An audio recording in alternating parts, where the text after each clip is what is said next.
माहूर तालुक्यातील मौजे कासारपेठ येथे पोलिसांनी अवैध हातभट्टी दारू निर्मिती विरोधात मोठी कारवाई केली। एका शेतातील लिंबाच्या झाडाखाली दारू तयार करण्यासाठी जमवून ठेवलेले मोहफूल, रसायन आणि प्लास्टिक टाक्या असा सुमारे 25,000 रुपयांचा मुद्देमाल पोलिसांनी जागेवरच नष्ट केला। या प्रकरणी संबंधित शेतमालकाविरुद्ध गुन्हा दाखल करण्यात आले आहे। पोलीस उपमहानिरीक्षक शहाजी उमाप, पोलीस अधीक्षक अविनाश कुमार व उपविभागीय पोलीस अधिकारी किरण कुमार भोंडवे यांच्या मार्गदर्शनाखाली माहूरचे पोलीस निरीक्षक देविदास चोपडे व त्यांच्या पथकाने ही कारवाई केली।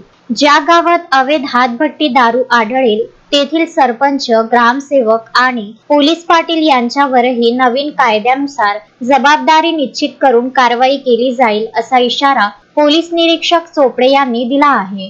संजय घोगरे, विदर्भ न्यूज, माहूर।